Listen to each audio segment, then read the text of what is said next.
If you've ever thought, I'll just put a course on my website and let the sales roll in passively, this episode is going to be a reality check in the best possible way. Welcome back to the Nourished CEO podcast. Today's guest is someone whose business journey I deeply admire, my friend, Brooke Miller. Brooke is a registered dietitian and a certified lactation counselor who turned one of the most challenging seasons of her life into a mission to support other moms.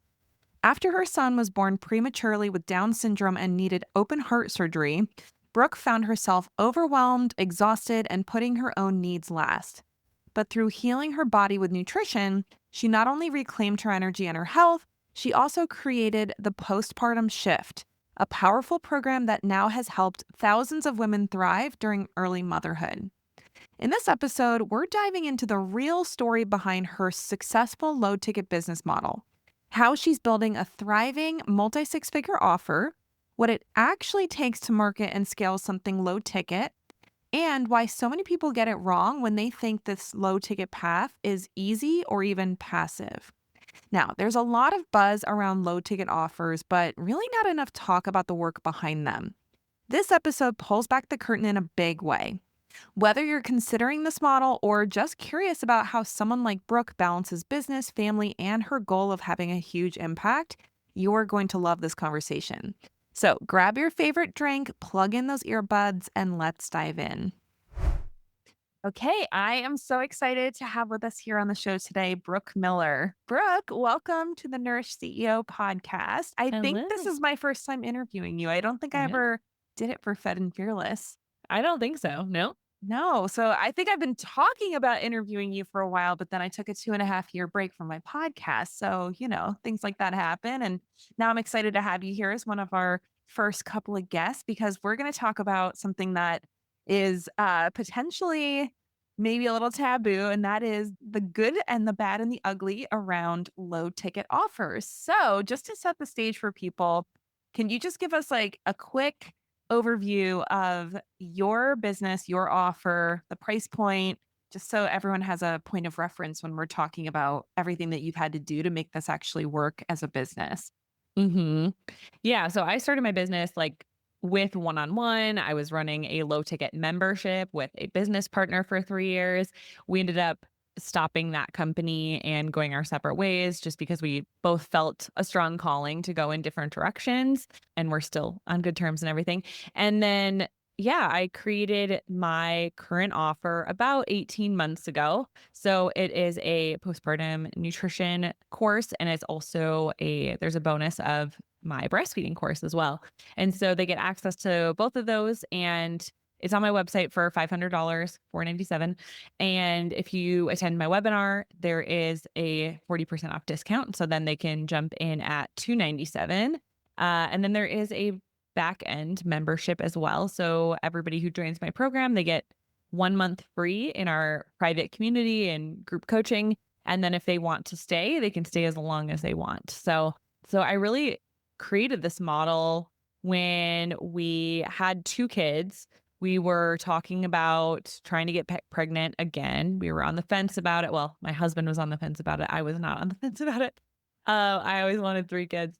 And then, having going through pregnancy and postpartum and, just navigating 3 small children, for me, this business model is really what I wanted. And there's a lot of pros to it. And as we'll talk, there's also some cons to it too that, a lot of moms and dietitians should consider. But that is my current business model. And I've been doing this specific offer for about 18 months.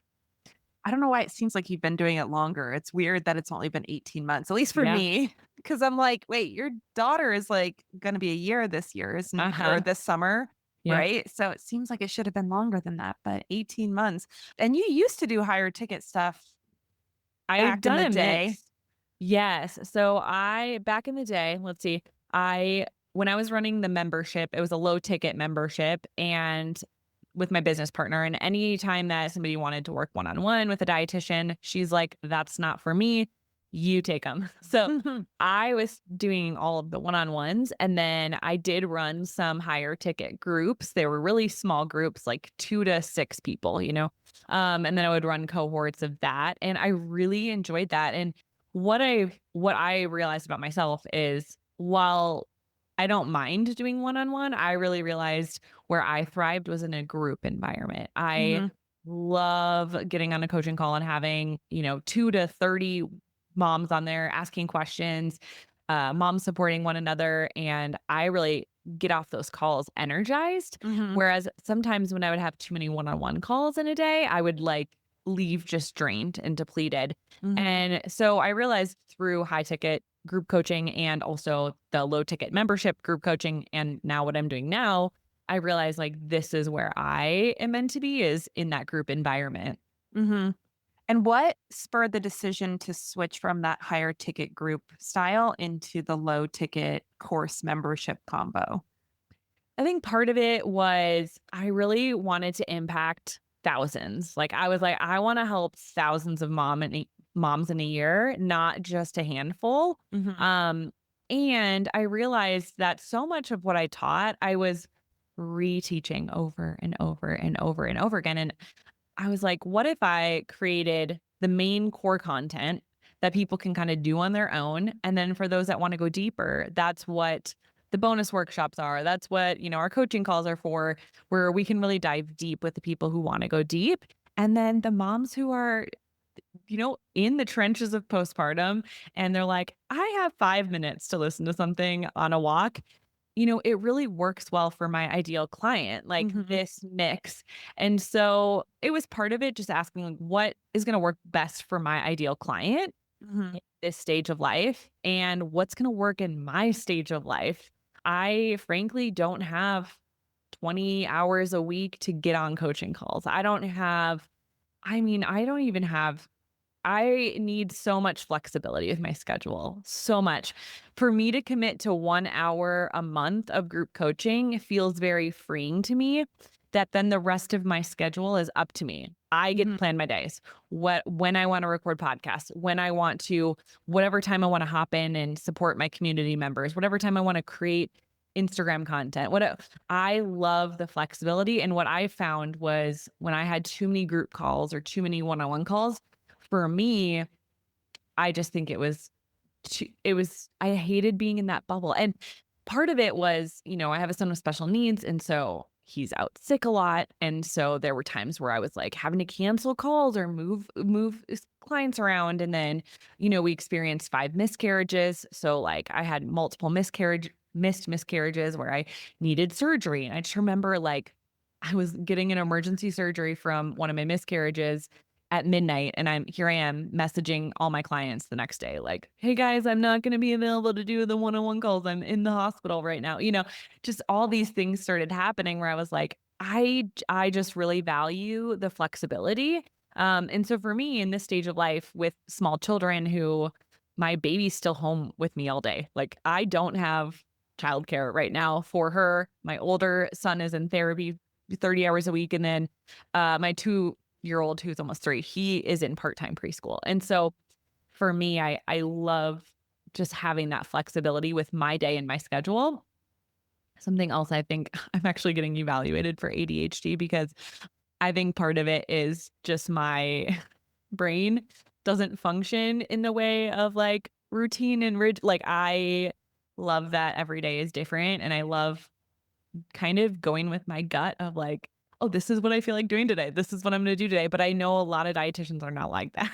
So I mean, I don't know. I started my business well before having children, and I kind of feel like having kids, especially in the baby and toddler phase, is like it's like functional ADHD. Like I yeah. actually don't know if anyone gets out of this particular stage without having some level of that. Because I'm like, Yeah. I just don't know how if you're the kind of person who needs like a rigid, consistent schedule, I don't know how you deal with young children.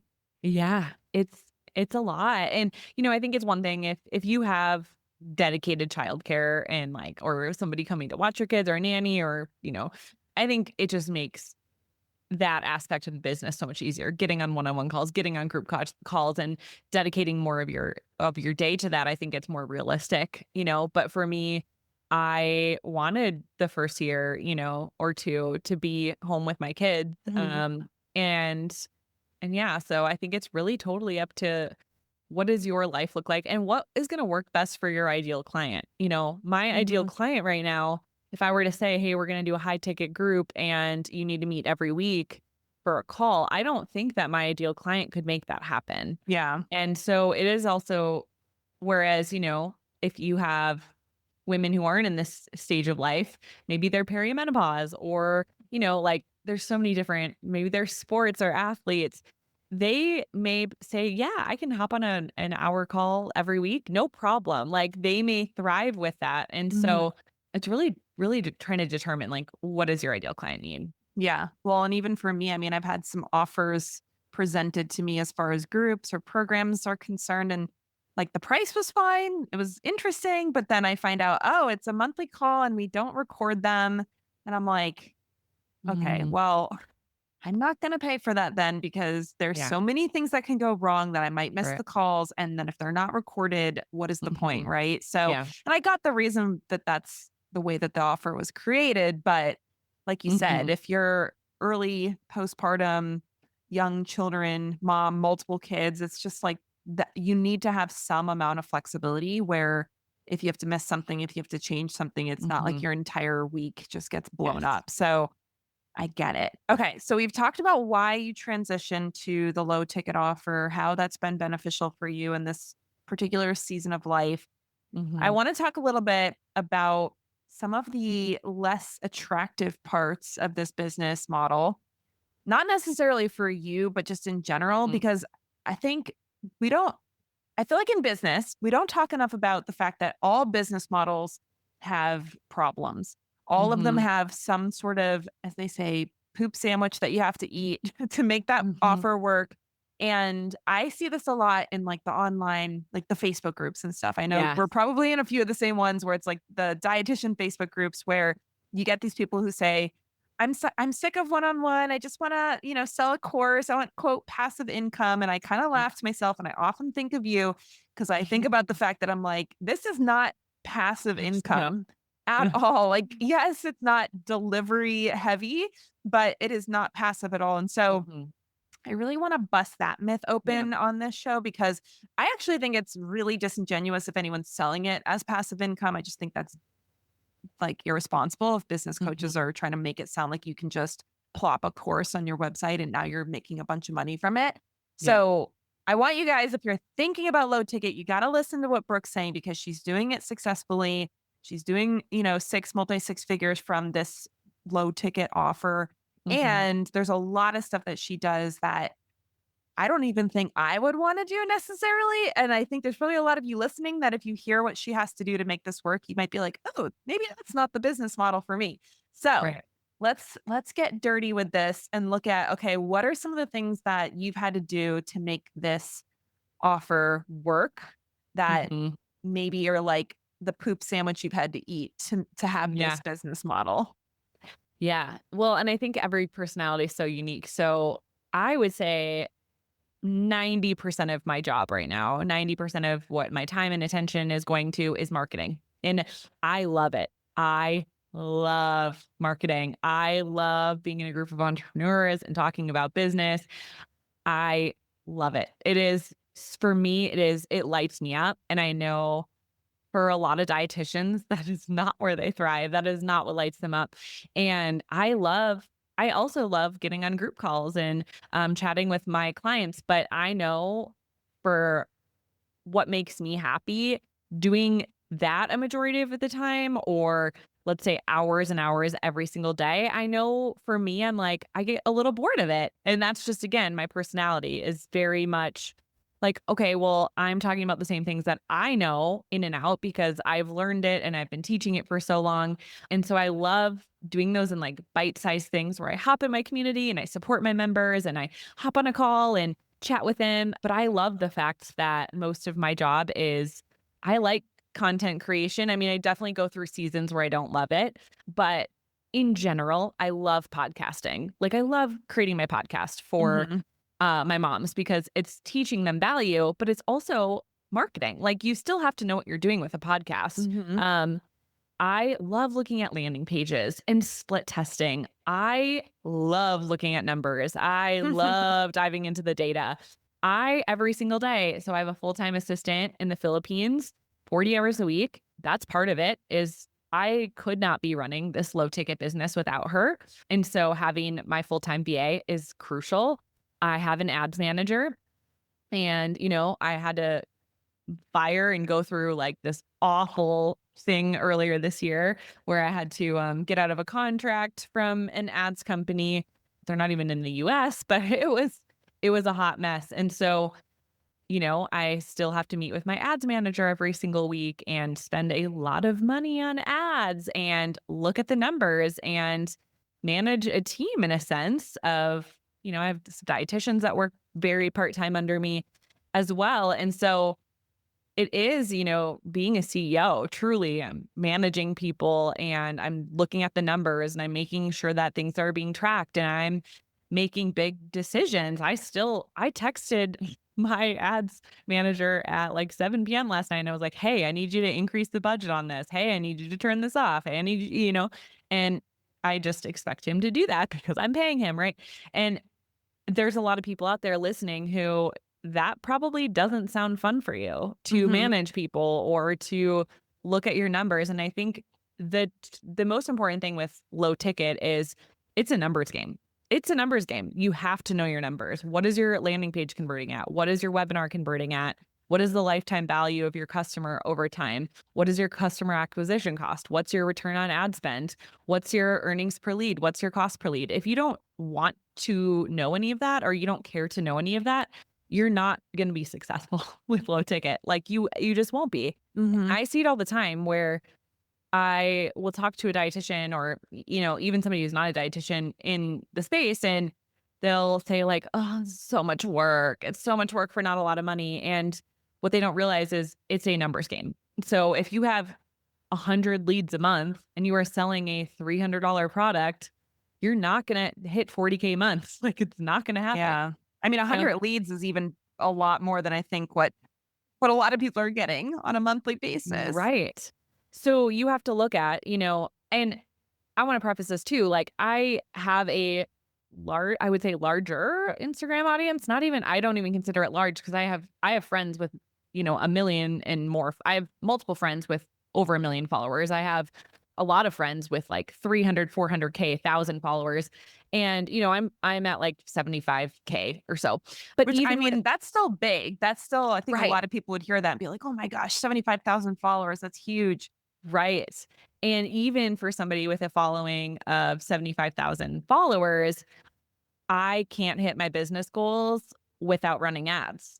Like I'm posting 2 to 3 times a day on Instagram. There's some seasons where I only post 1 time a day, but I'm posting usually 2 to 3 times a day on Instagram and with 75,000 followers, and I'm still not able to generate enough leads organically to meet my goals. And so Mhm.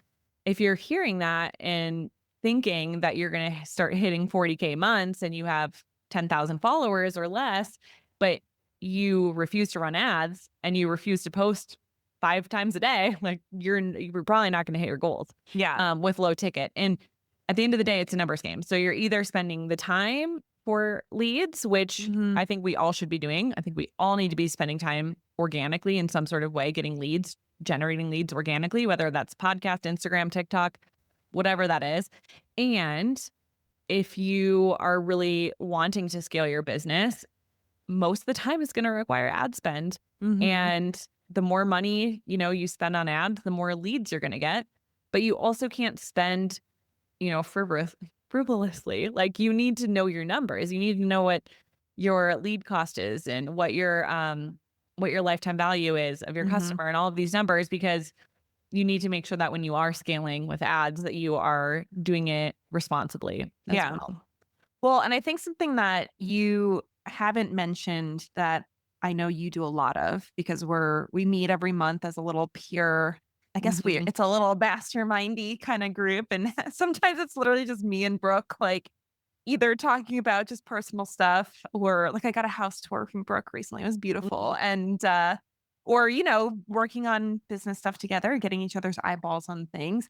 One thing Mhm. that you do, other than all of that numbers tracking, which I agree is essential, and I'm laughing because I'm hearing you say all these things, and I'm like, like EPL and CAC and all this stuff. And I'm like, I did not know what any of that was when I was running my nutrition business and hitting, multi six figures a year. So I just want to remind people that the reason Brooke has to know all this stuff is because of the business model that she's running.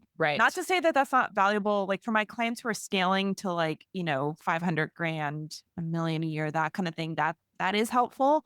But if you're Mhm. just trying to hit 10K months, you do not really Mhm. need to know most of that, if Mhm. honestly any of it. But the thing that you do really well that I don't know if you really mentioned, but I want to just point out is the messaging side of things. I know Mhm. you've put so much time and Mhm. energy and attention and also investment because I know we've both worked Mhm. with the same coaches in certain circumstances. And so lots of money spent to learn Oh, yeah. how to speak to your audience. So I really want to point that out because it kinda just the way you described it made it sound like, "Oh, if I just post 3 times a day and I run ads, like, I'll make money," and even that I don't think is fully accounting for what you're doing. When you say you Mhm. post 3 to 5 times a day, it's not just like, "I'm just gonna say whatever I feel like and just see what happens." You have a Mhm. method and a strategy and a lot of reps put Mhm. into the content that you're putting out there to know what's actually gonna create customers for you, and it's not just like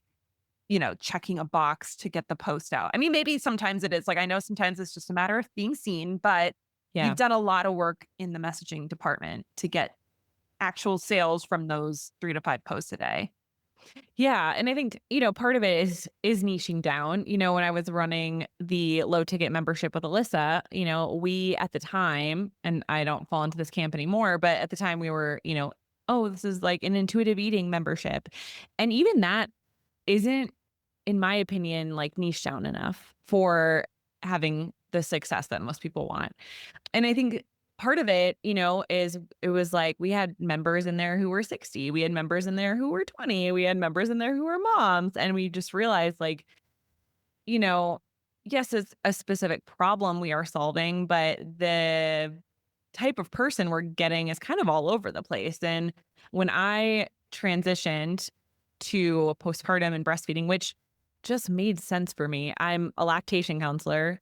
My very first job out of college was working with pregnancy, postpartum, and breastfeeding. I ended up piloting our breastfeeding program in person. I was teaching breastfeeding classes to all the pregnant moms. I literally ran that entire program. That was my first job out of college. And so I had such a passion for pregnancy, postpartum, breastfeeding. And I knew that that was who was meant to serve. And then once I had my own kids, it was like, oh my gosh, this is so clear. And so I think part of it is you really have to be passionate about the exact person that you're helping and really understanding them. There's people that see my ads and they say, "Are you in my head? Like, how did you know that? How did you know that I felt that way? How did you know I thought that way?" And some of my posts are a little polarizing. Like, I got some comments. I mean, people will comment in my ads, "Oh my gosh, you're just trying to fear monger moms and you're preying on people." And, that's part of it too is when you're good at messaging, you're gonna trigger some people who are not your people, and that's also when you kinda know you're onto it, If you're I think for so long, when it came to messaging and social media and when I wasn't growing, I was terrified. I was just trying to post things that would impress other dietitians. I didn't wanna step on any dietitian's toes, especially when I was in the intuitive eating space, like, for me Got it. it was and I actually, you know what? I love a lot of the principles of intuitive eating. I actually think there's a lot of good principles there. So there's some overlap with some of those principles and what I teach now. But I realize th- I am terrified of dietitians. They are not paying me. And once I kind of got out of my head and thought, who do I need to help? And what are they saying their problem is in their own words? And do I have a solution for them?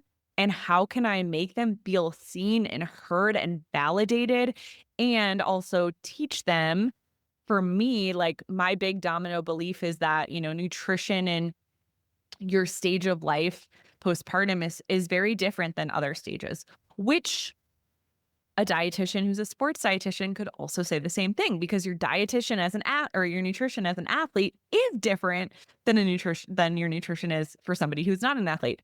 Just like menopause. If you are in menopause, your nutrition is different in this stage of life versus other stages. So, I mean, there's a big tip for everybody who's listening to this who is niche down, is our nutrition at each stage of life is different. And a lot of our clients and ideal clients, they don't know that. They don't understand that. And so even you just opening their minds to that, oh my gosh, I can't just eat the same thing that I ate in my 20s at 50. My body's not going to respond the same. Just that is really, truly eye opening for them. I think a lot of times we think that we just have to teach how to content on social media. And that's not the stuff that gets people to think, oh my God, you're in my head. It's not the content that makes people feel validated. And I think that there is room for educational content on Instagram, but most of the time people are not going on Instagram because they're like, I want to learn something. Like they want to be entertained and they want to feel seen. They want to feel validated. And yes, sometimes they want some quick tips, which is great. Or even some quick recipes. Like I think that stuff's great. The other thing I would say with social media that really helped me is I unfollowed every dietitian except for like my close friends.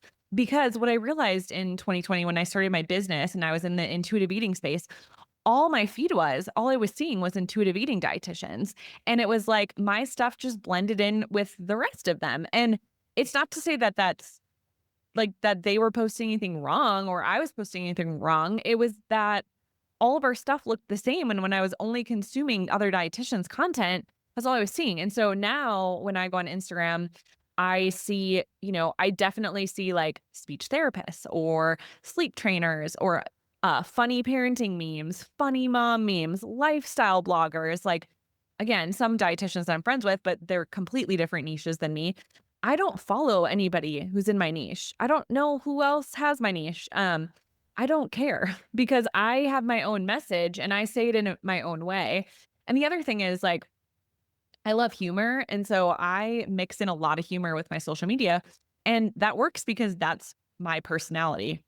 And if that's your personality, if you're fun and funny and you like that stuff, like if you like to consume memes like I do, then add some of that fun stuff into your social media as well. But again, I love the marketing. So for me, you know, creating ads, creating copy, writing copy, that lights me up. Yeah. So, So I'm curious because this is where my head's going. Do you think one of the reasons why you're able to enjoy marketing is because you did drop a lot of those beliefs around mhm, trying to impress other yes, dietitians and like, yes, I need to give tips and I need to yes. give value and I can't be unprofessional? Mhm, Cause like a lot of stuff you put out there, like I don't think my mom listens to this podcast. Hopefully she doesn't. She used to say to me things when I was running my nutrition business. That's not professional, Laura. Like, that's not how mm, dietitians should be. And I'm like, you know what? I don't really care because I didn't get into dietetics to be a stuffy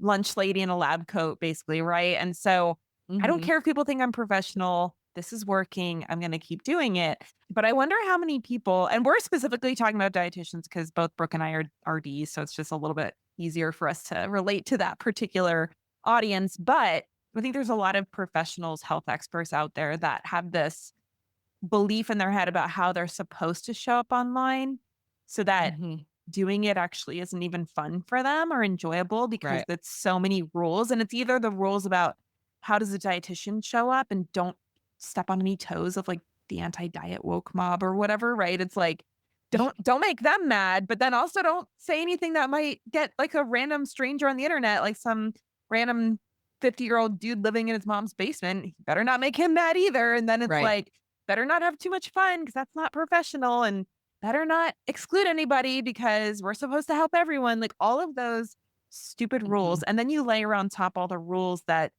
you have about marketing. Like you have to say it this way, you have to do mhm, it that way to get, sales. And I just think like, I think that's the reason why most people slash mhm, health experts slash dietitians don't like marketing because that's like a landmine field to try to walk through to do all of that and make sure you're still walking that little narrow path between the angry mob, and then, Mhm. the what are you supposed to do to make sales type of messaging.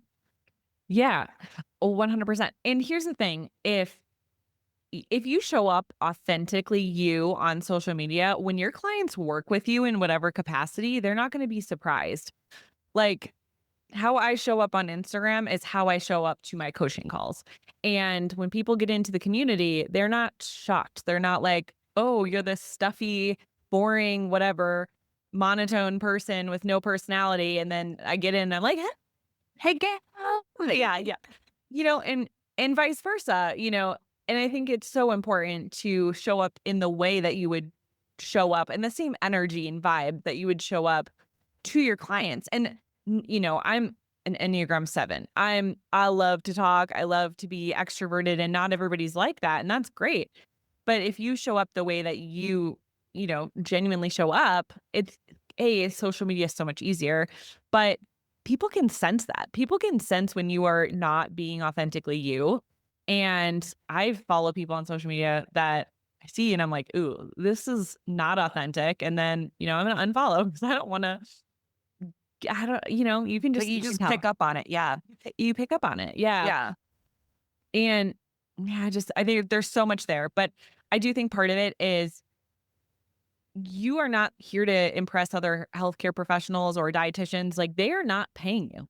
They are not paying you. And I think it was so hard for me as a recovering people pleaser to let go of that. And I just realized I am not helping the people I want to help because I am literally scared that a dietitian who I've never met from across the country, what she'll say or think about me. And here's the thing, when I pivoted my messaging, I got people that were dietitians to unfollow me. And I was like, great, that's awesome. Now I don't have to see your stuff and you don't have to see mine. And we can be on the other end of the universe. And like, that's great. We're not serving the same clients. And that was like the worst thing that happened. I had this huge like resistance to talking about what I wanted to talk about and how I wanted to talk about because I thought I would get canceled. And I don't, I don't have that fear anymore. I mean, I don't think you could do what you do if you still had that fear. I mean, I think that would No. crush you if you have that many eyeballs on your stuff and you're worried about what all 150,000 eyeballs are going to perceive at any given moment. That would be at best exhausting, and at worst it probably would be like you'd be in a mental hospital trying to deal with all of that. Um Mhm. okay, so I would love to hear what has been like if you wanted to share like shockingly bad things that have happened in this business model. Because I know you like before we jumped on, I was like, "Are you like, is there anything off the table?" And Brooke's like, "Nope, I'm an open book." So now I'm like, "All right, I want to hear if there's anything you're willing to share that you were like, wow, this is not anything I was prepared to deal with this Mhm. particular business model." I know, everything's a lesson, but like Yeah. sometimes you're like, whoa, did I know that that was coming for me in this particular approach to business? So Mhm. anything come to mind that you'd be willing to share? Yeah, I mean, last year went so smooth in business. Like, just it was a dream, It was a dream. It's truly I woke up and did exactly what I wanted to do. I had, we hit almost $500,000 last year in revenue in the first year of an offer, which is That's crazy. amazing. Yeah, it was so simple, right? Like, and then January hits, and all of a sudden, my ad account gets disabled. And when you're making, 80% of your sales via ads, and all of a sudden your ad account gets restricted because Meta created these new guidelines. And if you're in the health and wellness and you get flagged, your ad account essentially gets restricted. And if you don't run ads, you probably don't understand the behind the scenes stuff. But in order to run effective ads, is basically there's like a pixel, and anytime if somebody makes a purchase, Meta tracks like, oh, this type of person purchases. We're going to find more people like that. And that is how all of that works. What happened in January was my ad account essentially got restricted. And so But Meta not wasn't able to not do that. shut down. not shut down, restricted. And so I had to create a new domain, a new ad account, a new pixel, like new everything. And that was, definitely a process. And then we got that kind of up and running, and it stinks having a new ad account because all of that data for the last year completely gone, starting over, which is frustrating in and of itself.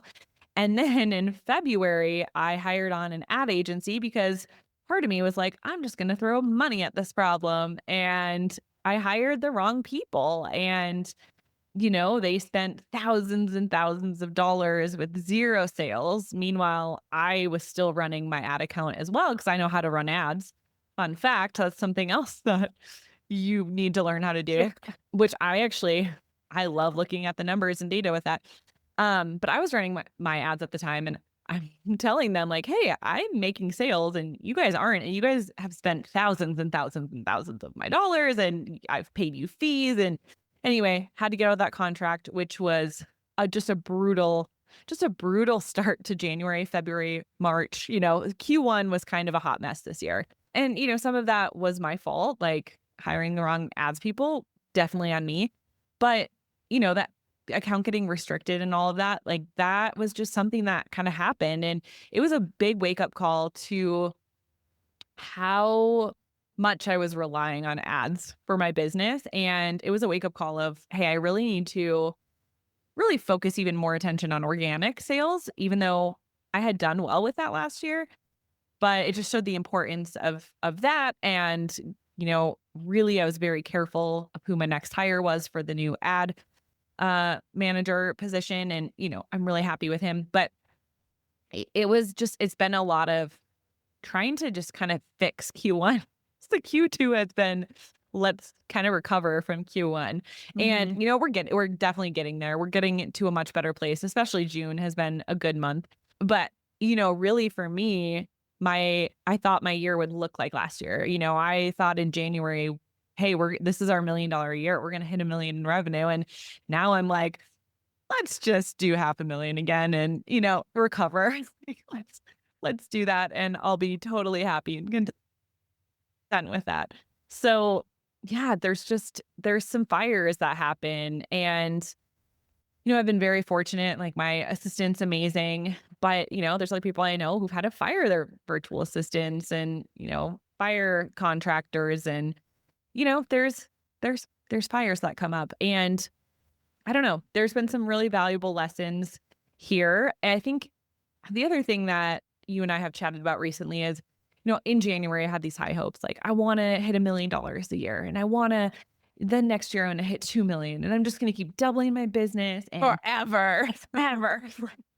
That was like where my head was at. And then I just kind of realized, really, from a lot of this incident, a lot of this year, I actually don't need to run $1 million a year business to be happy. Like, it'd be great, and honestly, that's probably gonna be my goal for next year, and it probably will be my goal for next year, and I'm confident that it will happen in the next few years. Like, I am confident it will happen, but I've really let go of the timeline. I was so tied to the timeline. I really let go of that timeline, and also just let go of the fact of I actually don't need that to be happy. I don't need that to really feel successful or have success. Like, right now, I'm helping women that I wanna help. Mhm. I am able to bring my kids to school. I'm able to employ other moms under me. And for me, that's like very satisfying. We just bought our dream house. I'm like, I kind of lost the drive to like get more and make more. It's like I have what I need. I have what I need. I Mhm. don't actually need to push myself. So that was kind of a shocking realization from this year. Yeah. Well, and I bet just knowing your story from a variety of sources, like just having heard it in different formats, you guys were not making that much money when you switched over to your own business. Oh, What, yeah. I like a mean, few 30K a year for the both of you or something? yeah, I mean, when Alyssa and I were in business together, we were making like 25,000 a year for the business together, and then you have taxes. It's like we didn't pay ourselves. I know. So It it's was 3 years of working for free.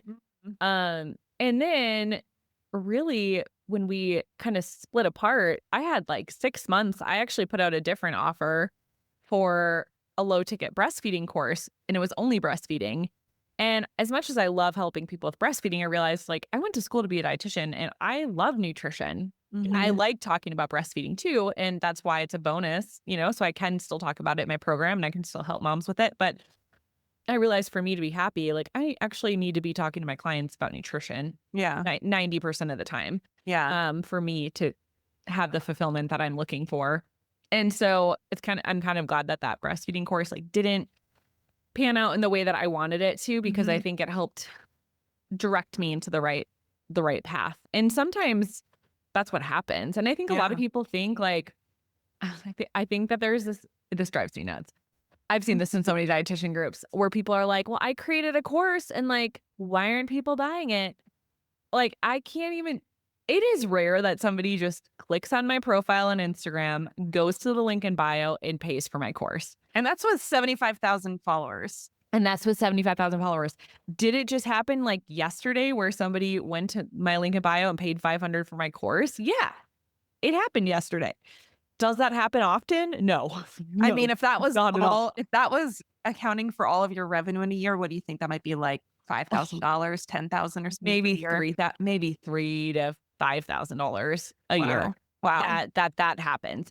So, it's like you have to be you have to have a launch mechanism, and I think, this has kind of been a big realization for me too. I was like having this conversation with James, or one of our mentors, and I was like, I just want people to like open one email for me and buy. And he's like, Brooke, you it's okay that your people have to go through a launch or a webinar. Like that's the freaking point. And I think we kind of assume when it's low ticket that it's going to be so easy to sell and that we don't have to put that much effort in and that we don't have to do anything. And the truth is, you still need strong messaging. You still need an irresistible offer and you still have to freaking sell it. And that's a lot of energy and effort. And yeah, so that's just a little, yeah, the whole passive income, just Mhm. give value on Instagram and people will go to the link in bio and they will find your no, it's like we have to be direct.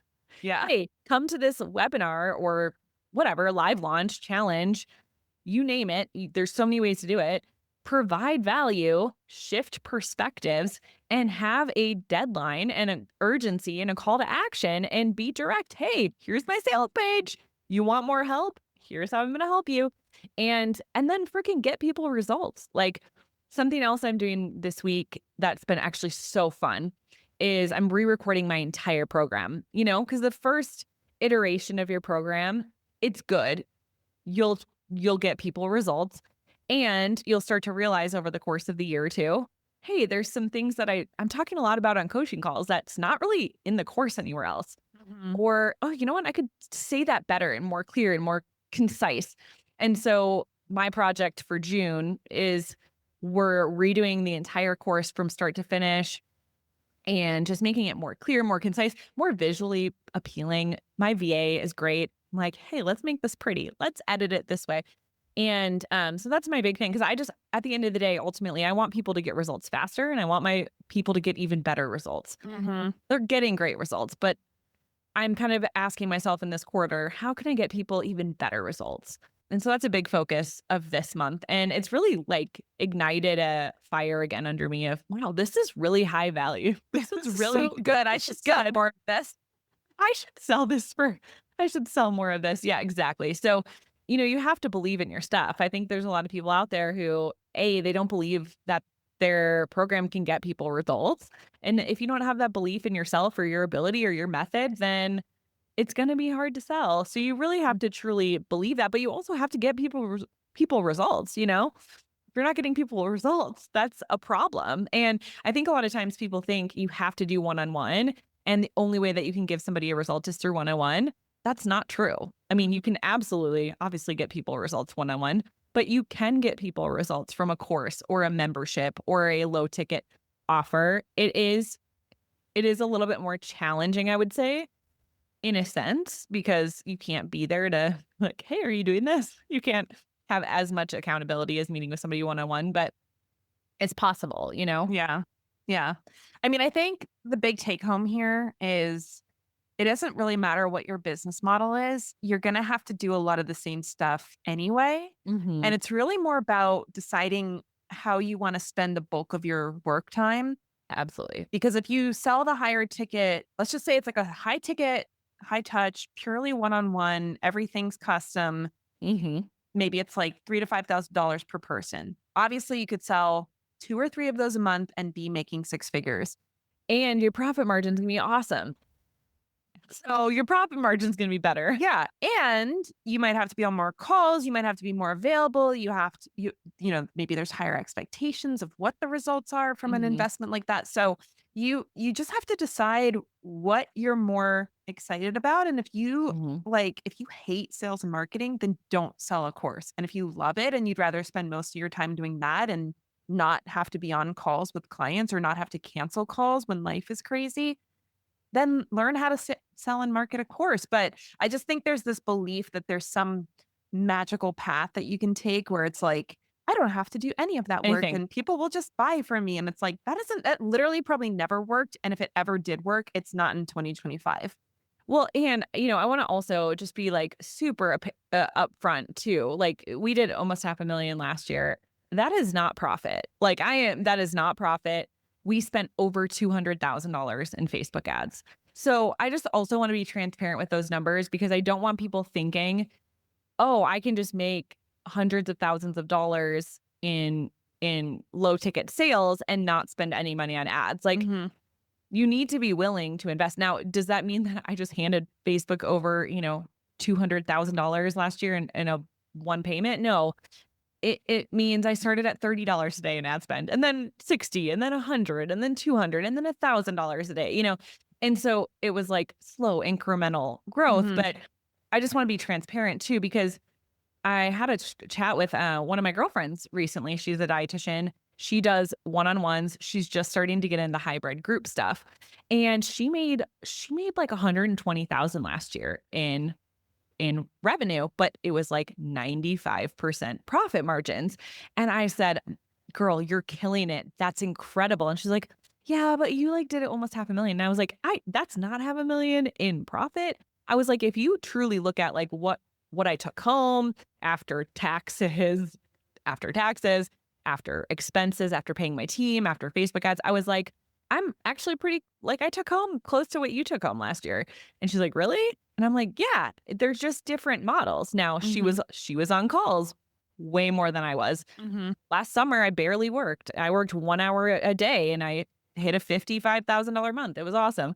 So, I would say like we made similar take home pay. We just did very different things. Hmm. Like our days were just structured differently.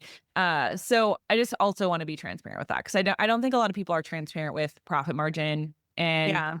I think it can be misleading to hear, oh, even like I have friends that are doing well over 1 million a year from low ticket courses and they're spending, hundreds of thousands of dollars in ads.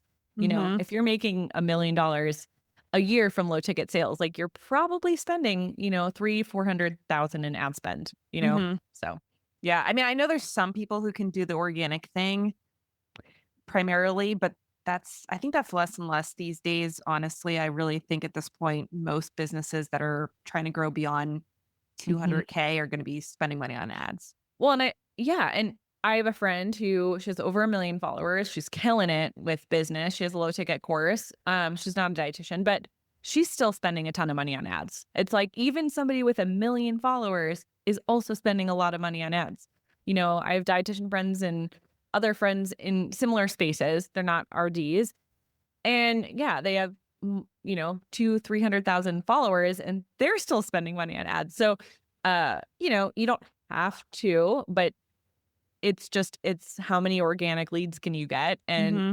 is that number with how you're converting going to get you that outcome you want? And if not, then, you either need to spend more money or more time on getting leads. Yeah. I mean, I think at the end of the day, as you said, you have to have a good offer. You have to know your audience. You have to double down on good messaging. Hmm. You probably need one or both of organic and paid strategies because you need leads. I like both. I don't like to put all my eggs in Yes, one of I those agree. baskets. Both is But good. yeah, but you could technically do one or the other.